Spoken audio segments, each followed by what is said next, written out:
Astaghfirullah wa sahbihi wa mawalah wa la hawla wa la quwata illa billahi wa ba'd.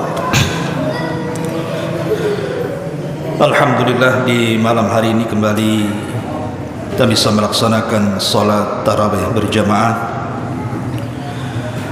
dan sebagaimana biasa ada faedah setelah tarawih, masih membahas tafsir dari surah Al-Imran, dan ada faedah yang kita akan jelaskan dari ayat yang kemarin kita bahas tentang perdebatan orang-orang Nasrani dan juga orang-orang Yahudi. Kata para ulama ketika bicara soal ayat itu, ulama tafsir mengatakan waqad ishtamalat hadhil ayat ala nahi anil mahajati wal mujadalati bighairi ilmin. Ayat ini maksudnya ayat 65 dari surah Al-Imran, di dalamnya terkandung larangan bahwa Islam sangat melarang seseorang melakukan perdebatan ataupun jidal tanpa ilmu. Ma'asyiral muslimin yang dimuliakan Allah Subhanahu wa taala, kenapa demikian? Karena melakukan perdebatan tanpa ilmu bisa mengeluarkan fatwa-fatwa yang menyimpang, dan ini sangat bahaya dalam agama. Makanya kenapa kemudian Islam mengatur adab-adab perdebatan. Lalu apa saja adab-adab perdebatan itu? Bukan berarti kemudian berdebat dilarang secara mutlak, tidak. Karena Al-Quran juga banyak menceritakan tentang perdebatan, diantaranya bagaimana Ibrahim berdebat dengan Namrud. Tetapi ada poin-poin yang penting ketika kita berdebat, karena ini salah satu penyakit para talabatul ilmi, terutama orang-orang yang baru hijrah, orang-orang yang baru mengaji. Sementara ilmu pengetahuan mereka terbatas, baik soal akidah, soal ibadah, soal fikih dan yang lainnya. Terkadang mereka bisa berdebat dan bisa menyalahkan orang. Dan lebih parah lagi, terkadang berdebat di medsos pula, lawannya tidak jelas. Tapi di situ terkadang ada sebagian orang yang kotor lisannya kemudian mencaci maki di medsos itu. Ma'asyiral muslimin yang dimuliakan Allah Subhanahu wa taala, yang pertama ulama mengatakan di antara adab jidal itu adalah an-niyatus shadiqatu fi nusratil haqqi wad da'wah. Ketika kita berdebat itu harus ada niat yang jujur, bahwa dalam berdebat itu kita sedang menolong kebenaran dan kita sedang menyebarkan dakwah. Jangan sampai kemudian ketika berdebat kemudian timbul permusuhan di antara kita dan lawan debat kita. Akhirnya kemudian salah satu dari keduanya menolak kebenaran, dan ini bahaya. Ini yang pertama. Makanya lihat bagaimana adab Imam Syafi'i, Muhammad ibn Idris Asy-Syafi'i rahimahullahu taala. Dia sampai mengatakan ma jadaltu aliman illa ghalabtuhu. Aku tidak pernah berdebat dengan orang alim manapun kecuali aku bisa mengalahkannya. Wa ma jadaltu jahilan illa ghalabani. Tapi tidak pernah aku berdebat dengan orang jahil kecuali orang jahil itu bisa mengalahkan aku. Lihat bagaimana ucapan Imam Syafi'i. Kalau aku berdebat dengan orang alim, aku bisa mengalahkannya. Tapi kalau aku berdebat dengan orang jahil itulah yang mengalahkanku, katanya. Kenapa demikian? Karena biasanya yang ngotot itu orang jahil. Mereka tidak punya ilmu tapi ngotot, seolah-olah mereka di atas kebenaran. Itu tidak lain karena biasanya orang jahil ketika berdebat karena tidak ada niat yang jujur kalau dia sedang mempertahankan kebenaran ataupun sedang mendakwahkan hak. Yang ada hanya egonya saja, mempertahankan pendapatnya dan juga mempertahankan idenya saja. Ini yang pertama. Yang kedua, al-ilmu sahihul mustafadu min kitabillahi wa min sunnati rasulillahi sallallahu alaihi wasallam. Di antara adab berdebat, orang itu harus punya pengetahuan, dan pengetahuan itu dasarnya adalah Al-Quran dan sunnah Nabi sallallahu alaihi wasallam, tentunya ala fahmi salafinal ummah, sesuai dengan pemahaman para ulama salaf. Kalau orang kemudian berdebat dengan ilmu, ikhwan, pasti orang itu akan mendapatkan istifadah dari orang yang berdebat. Pamannya, saya ingin berdebat dengan antum, saya ingin bahwa ketika terjadi perdebatan itu, saya ingin dapat ilmu yang saya tidak ketahui kecuali dari lawan debatnya. Makanya Imam Syafi'i rahimahullahu ta'ala, apabila dia melakukan perdebatan, maka dia selalu berdoa kepada Allah subhanahu wa ta'ala agar yang dimenangkan itu adalah lawan debatnya. Sebab kalau dia menang, dia tidak dapat istifadah, mengambil faedah dari ilmu yang sedang diperdebatkan. Tapi kalau dia kalah, maka dia punya pengetahuan. Contoh umpamanya, Imam Syafi'i rahimahullahu ta'ala satu hari berdebat dengan seorang alim namanya Abu Ubaidah Al-Qasim ibn Sallam. Ketika itu berdua, Imam Syafi'i dan Abu Ubaidah ini memperdebatkan soal kalimat Al-Qur'an dalam masalah talak, di mana Allah Subhanahu wa taala berfirman, wal mutallaqatu yatarabbasna bi anfusihinna thalathata qur'.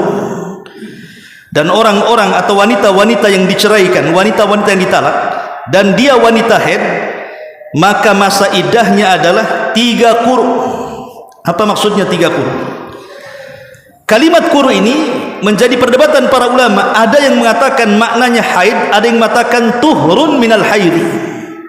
Maksudnya kalau ada seorang wanita diceraikan, maka dia tidak boleh menikah lagi sampai dihabiskan masa iddahnya. Dan masa iddahnya ada yang mengatakan dengan 3 kali haid, dalam pendapat yang lain suci dari 3 kali haid. Lah Imam Syafi'i rahimahullahu ta'ala berpendapat Al-Qur'u itu adalah haid, sementara Abu Ubaidah Ibn Sallam, Abu Ubaidah Al-Qasim Ibn Sallam ini berpendapat bahwa Al-Qur'u itu adalah bersih dari haid. Maknanya kalau qur'u itu bersih dari haid, berarti ada tambahan hari. Kalau haid umpamanya 5 hari, berarti kalau bersih dari haid bisa 6 sampai 7 hari. Berdebatlah dua orang ini, Imam Syafi'i dan Abu Ubaidah ini, dengan perdebatan yang sangat sengit, disaksikan murid-muridnya. Cuman luar biasa, di akhir dari perdebatan ini, tiba-tiba kemudian Imam Syafi'i rahimahullahu ta'ala mengambil pendapat Abu Ubaidah Al-Qasim ibn Sallam, dan Abu Ubaidah ibn Qasim As-Salam justru mengambil pendapat Imam Syafi'i. Dibalik malah. Coba yang lah, itu debat benar namanya, dapat istifadah di sini kan.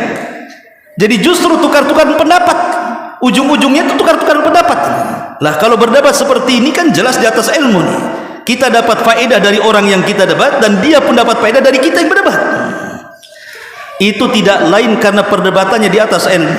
Lah kalau perdebatannya debat sambal, debat kusir, mana ada yang ada ngotot-ngototan, ikhwan, setumbuk-tumbukan itu jadinya. Maka debat itu harus di atas ilmu. Kemudian yang ketiga, kata para ulama, raddul ikhtilaf ila kitabillahi wa sunnati rasulillah sallallahu alaihi wasallam. Setiap perselisihan, ikhwan, harus dikembalikan kepada Al-Quran dan Sunnah. Setiap perselisihan apapun harus dikembalikan kepada Al-Quran dan Sunnah. Maka dalam dunia perdebatan juga sama. Jadi hujah yang harus kita kemukakan harus dari Quran dan dari Sunnah Nabi SAW, berdasarkan firman Allah Azza wa Jalla, fa in tanaza'tum fi syai'in, ya, syai'in nakirah tufidu al-umum. Apabila kalian berselisih dalam sebuah perkara apa saja, mau perkara dunia mau perkara akhirat, farudduhu ilallah wa rasul, kembalikan kepada Allah dan Rasulnya. Sebab kalau berdebat tidak dikembalikan kepada Allah dan Rasulnya, tidak akan ada ujungnya perdebatan itu. Tapi kalau sudah ada patokannya, tidak keluar dari Al-Quran dan Sunnah, pasti akan ada ujung penyelesaian kebenarannya. Ini yang ketiga. Yang keempat, taqdimun naqli wa nususihi alal aqli wa dhununihi. Harus mendahulukan nas. Dalam berdebat itu harus mendahulukan nas, bukan akal. Akal terkadang dibutuhkan dalam dunia perdebatan, tapi akal yang tidak menyelisih Al-Quran dan Sunnah. Contoh umpamanya, sering saya ceritakan kepada antum perdebatan Imam Abu Hanifah dengan seorang pembesar ateis. Abu Hanifah rahimahullahu ta'ala ketika itu masih kecil, sementara orang ateis ini memang biasa berdebat dia. Satu hari kemudian Abu Hanifah ini meminta izin kepada gurunya agar dia yang mendebati lawan debatnya, dan akhirnya gurunya mengizinkannya. Alasannya, kata Abu Hanifah, kalau dia mengalahkan saya, ya wajar, saya kan anak kecil katanya. Tapi kalau saya bisa memenangkan perdebatan itu, yang bangga bukan aku tapi engkau adalah guruku katanya. Lihat, sama muridku saja sudah kalah, apalagi sama aku, kan begitu bahasanya. Lah ketika itu Abu Hanifah kemudian berangkat dan disaksikan oleh wali gubernur di daerah itu. Berangkat Abu Hanifah. Masalahnya Abu Hanifah telah jadwal, harusnya pagi, datang pula sore karena harus melewati sungai. Sebenarnya Abu Hanifah bisa saja datang cepat gitu kan, tapi Abu Hanifah ada skenario lain untuk berdebat. Ketika kemudian manusia sudah berkumpul, Abu Hanifah ketemu dengan orang ateis ini. Orang ateis ini kan mengingkari ketuhanan, PKI bahasa kitanya, tidak ada Tuhan. Bagi mereka hidup dan mati itu hanya waktu saja, atau Al-Quran menyebutnya dahriyun namanya. Akhirnya ketika kemudian Abu Hanifah diprotes dan mengatakan, ya Abu Hanifah, engkau akan menjadi imam kaum muslimin. Dalam masalah amanah waktu saja kau tidak tepat, harusnya kau datang pagi, kenapa pula kau datang sore? Abu Hanifah mengatakan, demi Allah, aku bisa saja datang sesuai dengan jadwal. Masalahnya ketika perjalananku dari rumah kemari, sebelum aku menyeberang sungai dengan perahu itu, aku melihat peristiwa yang menjadikan aku terpukau dengan peristiwa itu. Inilah yang menjadikan aku telat datang katanya. Maka seorang ateis mengatakan, kadzabta, dusta engkau ini. Kalau begitu ceritakan apa peristiwanya. Maka Abu Hanifah menceritakan begini, bahwa di pinggir sungai itu ada pohon. Aku saksikan pohon itu, tiba-tiba pohon itu tumbang sendiri. Setelah tumbang sendiri, terpotong-potong sendiri. Setelah terpotong-potong sendiri, terserut sendiri. Setelah terserut sendiri, terpasang jadi perahu sendiri. Tiba-tiba aku naik di atas perahu, perahu di jalan sendiri sampai ke ujung katanya. Apa kata orang ateis ini?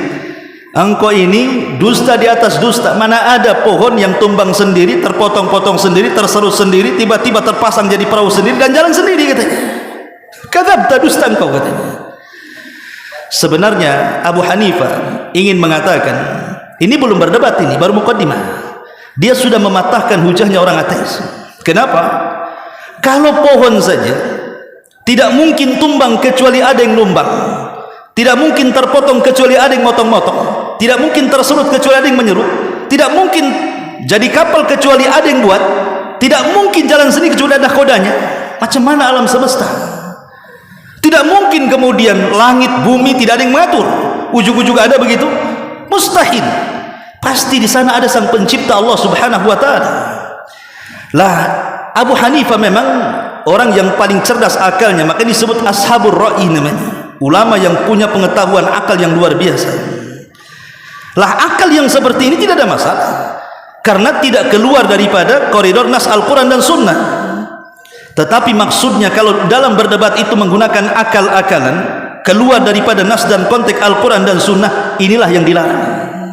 Makanya tadi perlu dengan ilmu. Ini yang keempat. Yang kelima, at-tahalli bi akhlaqil islamiyyatil aliyati asna'al jidal minal qawlil muhadzab wa ihtiramul akharin. Harus ada akhlak dalam berdebat itu. Kadang orang berdebat itu, kalau seandainya lawan debatnya tidak menerima pendapat kita, langsung kita tuduh bahwa engkau ini tidak mau menerima kebenaran. Kok bisa kalau langsung ngomong begitu? Kan ada itu orang tuh, kalau berdebat orang itu tidak menerima pendapat kita, langsung kita tuduh orang ini tidak mau kebenaran katanya. Ikhwan, ini tidak berakhlak orang seperti ini. Kenapa kita menuduh seperti itu? Seolah-olah kita paling benar. Tidak demikian. Boleh jadi kemudian dia tidak menerima pendapat kita karena mungkin penjelasan kita tidak memuaskan kepada dia, atau mungkin ada syubhat di kepalanya. Tidak mungkin kita langsung, oh orang itu sombong, tidak mau menerima kebenaran. Boleh jadi kita yang berdebat tidak pandai menjelaskan dalil kepada dia, karena bukan hanya sampai dalil, harus ada fahmu adillah juga, harus dipahamkan dalil itu sampai syubhatnya keluar. Ma'asyiral muslimin yang dimuliakan Allah Azza wa Jalla, maka tidak boleh kita langsung menuduh seperti itu, mengatakan orang ini menolak kebenaran. Boleh jadi kita yang tak pandai menyampaikan, karena harus betul-betul hilangkan syubhatnya. Di zaman Umar bin Khattab radhiyallahu anhu Amirul Mukminin, ada seorang laki-laki dari Syam. Laki-laki ini suka menabrak-nabrakan satu ayat mutasyabihat dengan ayat yang lain. Pokoknya orang itu dibuat bingung, ditabrak-tabrakan satu ayat dengan ayat yang lainnya. Datang dia ke Madinah, tiba-tiba kemudian masuk ke pasar. Akhirnya kemudian heboh di pasar itu. Dia berdebat dengan orang pasar, kemudian ditabrak-tabrakan ayat satu dengan yang lainnya, seolah-olah bertentangan. Ya karena yang dilawan orang awam, ya akhirnya terjadilah kebingungan. Sampailah perkara ini kepada Umar bin Khattab radhiyallahu anhu. Maka dipanggillah orang ini di hadapan Umar. Kemudian kata Umar bin Khattab, apa yang anda maksudkan? Kenapa anda bertanya kepada orang jahil? Tanya kepada orang alim. Kemudian Umar mengatakan, ayat yang mana yang bertentangan? Akhirnya kemudian disebutkan ayat ini bertentangan dengan ayat itu, ayat ini bertentangan dengan ayat itu. Beberapa masail dia kemukakan di hadapan Amirul Mukminin. Umar ini cerdas. Akhirnya oleh Umar diluruskan bahwa tidak ada ayat yang bertentangan satu dengan yang lain. Sebab lau kanat min indi ghairillah lawajadu fihi ikhtilafan katsira. Kalau Quran itu bukan datang dari Allah, pasti akan banyak perbedaan di dalamnya. Quran ini datang dari Allah, tidak mungkin satu dengan ini bercanggah. Maka Umar menjelaskan dengan sejelas-jelasnya. Akhirnya dia terdiam. Kemudian Umar bin Khattab radhiyallahu anhu, masih ada syubhat lagi di kepalamu katanya. Kemudian Umar mengatakan, datangkan tongkat katanya. Kalau masih ada syubhat di kepalamu, kupukul kepalamu katanya. Biar keluar syubhatnya. Dia mengatakan sudah enggak ada syubhat lagi kepala itu. Lah, contoh seperti ini, berdebat itu mengeluarkan syubhat dari orang. Nah, makanya penting juga seseorang itu harus punya ilmu dan punya at-tahalli bi akhlaqil islamiyatil 'aliyah, betul-betul punya akhlak yang benar saat berdebat itu. Kemudian juga yang keenam, antakuna ghayatuhu idharul haq. Memang ujung dari perdebatan itu adalah mencari kebenaran. Kalau antum berdebat tidak dapat faedah, ngapain berdebat? Tinggalkan saja. Karena tidak semua orang itu harus diperdebatkan begitu. Kalau tidak ada faedahnya ngapain? Karena akan mewariskan kebencian, permusuhan, hasad, macam-macam penyakit hati muncul nantinya. Kurang tidur, mikirin, ngapain kemudian kalau tidak ada faedahnya? Makanya kenapa kemudian Islam itu sangat melarang dalam berdebat itu? Karena banyak hal. Satu, bisa menghilangkan berkah. Di zaman Nabi SAW pernah mendapatkan wahyu dari Jibril tentang tanggal Lailatul Qadar. Ya Rasul itu sudah tahu Lailatul Qadar itu tanggal sekian. Itu diberitahu oleh Jibril dari Allah Subhanahu wa taala. Saking senangnya Rasul, keluar dia. Di tengah jalan Rasul disibukkan dengan dua orang yang berdebat. Entah apa perdebatan, sampai kemudian keduanya mengangkat suara di atas suara nabinya. Maka Nabi SAW berusaha melerai dua orang ini sampai akhirnya kemudian selesai dan keduanya saling minta maaf. Dari sini Rasul lupa bahwa dia akan memberitahu tanggal Lailatul Qadar. Balik lagi dia. Sejak itulah Nabi SAW dilupakan tanggal Lailatul Qadar. Makanya Nabi SAW mengatakan, carilah Lailatul Qadar itu di 10 malam terakhir Ramadan. Coba bagaimana kalau seandainya tidak ada orang berdebat, tentu kita sudah tahu tanggalnya. Tapi gara-gara ada orang berdebat, hilang berkahnya. Akhirnya tidak tahu malam Lailatul Qadar itu malam apa. Sampai Aisyah radhiyallahu anha ditanya soal Lailatul Qadar, dia mengatakan Lailatul Qadar itu sama dengan Ismul A'zam fi Asmaul Husna. Lailatul Qadar itu sama dengan Ismul A'zam, nama Allah yang agung yang kalau kita berdoa pasti mustajab. Kata Aisyah radhiyallahu anha, kita tidak tahu Ismul A'zam, nama Allah yang agung kalau kita berdoa pasti mustajab, kalau kita meminta pasti diberi. Kita tidak tahu yang mana satu dari 99 nama itu. Bisa saja Allah, bisa saja Al-Hayyu, bisa saja Al-Qayyum, bisa saja Ar-Rabb. Kita tidak tahu yang satu mana. yang jelas bahwa kita dituntut mencarinya. Lah sebagaimana Allah sembunyikan Ismul A'zam dalam Asmaul Husna, begitu juga tanggal Lailatul Qadar dalam malam Lailatul Qadar. Ini yang pertama. Bayangkan, gara-gara perdebatan hilang berkah Lailatul Qadar. Satu. Yang kedua, bahaya berdebat ini ikhwatu fillah muliakan Allah Subhanahu wa taala, bisa mewarisi penyakit hati. Betapa banyak orang-orang yang kalah berdebat sakit hati dia. Ada seorang ahli bahasa, saya lupa namanya, itu mati gara-gara ju'lan. Bahasa Arab ju'lan itu gara-gara gondok dalam hatinya. Dia berdebat soal bahasa, akhirnya kalah. Akhirnya kemudian kepikiran sakit, mati dia. Ya bayangkan, bisa melahirkan penyakit hati. Makanya lebih baik belajar daripada berdebat. Buat apa? Belajar ya. Bahkan kalau kita melihat bagaimana adabnya Imam Syafi'i dengan Yunus ibn siapa itu As-Sulafi ya. Jadi Imam Syafi'i rahimahullahu taala satu hari dia berdebat dengan muridnya namanya Yunus ibn Abdil A'la. Naam, Yunus ibn Abdil A'la As-Sulafi rahimahullahu taala. Ini namanya guru dengan murid nih. Imam Syafi'i gurunya, Yunus ibn Abdil A'la As-Sulafi ini muridnya. Entah masalah apa berdebat ini. Akhirnya kemudian Yunus ini sampai emosi, Yunus ibn Abdil A'la ini sampai emosi, mengangkat suara di hadapan Imam Syafi'i, dan selepas berdebat itu dia tidak mau datang lagi ke majelisnya. Lihat, gara-gara berdebat nggak mau lagi datang di majelisnya. Rupanya tradisi seperti ini banyak di ikhwan-ikhwan. Kalau tidak suka dengan ustaz ini tidak mau hadir dia. Ustaz apa itu? Bayangkan ya. Akhirnya diharamkan ilmu kan. Besoknya Imam Syafi'i rahimahullahu taala datang kepada muridnya ini. Ada kata-kata yang bagus yang ingin saya sampaikan dari perkataan Imam Syafi'i. Apa kata beliau? Beliau mengatakan la tuhawil intisar fi kullil ikhtilafat. Kata Imam Syafi'i rahimahullahu taala, kamu jangan terus berusaha supaya setiap perselisihan harus menang.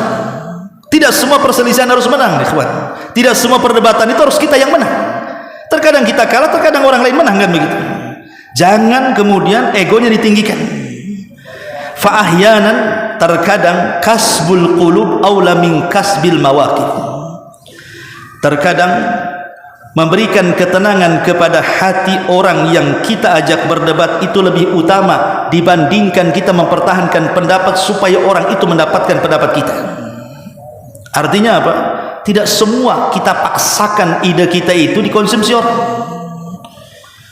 Kemudian kata Imam Syafi'i rahimahullahu taala, la tahdamil jusur allati banaitaha wa abbartaha farubbama tahtajuha lil audati yawman ma. Jangan engkau putuskan jembatan yang sudah kau bangun dan kau jalani di atasnya. Nanti pada satu hari kau juga butuh dengan jembatan itu. Terkadang ada murid-murid dia gondok dengan ustadznya, sampai akhirnya tak mau lagi duduk di majelis taklim. Dia tidak tahu satu hari dia akan balik lagi ke situ tuh. Nanti akan suatu hari ini akan balik lagi dan duduk di situ lagi. Akan butuh juga dia. Nah, itulah kata Imam Syafi'i kepada muridnya itu. Makanya boleh membenci, tapi jangan kemudian berlebihan. Sebagaimana tidak boleh cinta sampai ekstrim dan fanatik.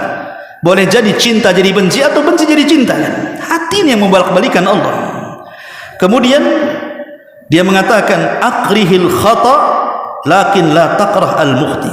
Kau boleh tidak suka dengan kesalahan, tapi jangan kau tidak suka dengan orang yang berbuat salah. Kenapa demikian? Kita lihat bahwa kata beliau, fa inna mah matana hiya an naqdi alal mardi la alal mardi. Tujuan kita kan kalau kita mengobati orang adalah kita menghilangkan penyakit orang yang ada pada orang itu. Namanya ada orang sakit punya penyakit, kita berusaha menghilangkan penyakitnya, bukan kita hilangkan orangnya. Kalau kita hilangkan orangnya mati kan itu ya. Kita menghilangkan penyakitnya bukan orangnya. Terkadang kita benci sama orang itu luar biasa, benci sama orang. Ingat ikhwan, ainul ghadab, mata orang yang marah dan benci itu semuanya jelek di mata dia, walaupun ada segudang kebaikan. Tetapi ainur ridha, Mata orang yang cinta, walaupun dia segudang kesalahan, dia dianggapnya baik saja. Begitulah mata manusia itu. Kadang-kadang satu kesalahan, semua kebaikan hilang. Tapi kalau sudah mata cinta, sebenarnya dia banyak salahnya, kebaikannya sedikit. Itu pula yang dibangga-banggakannya.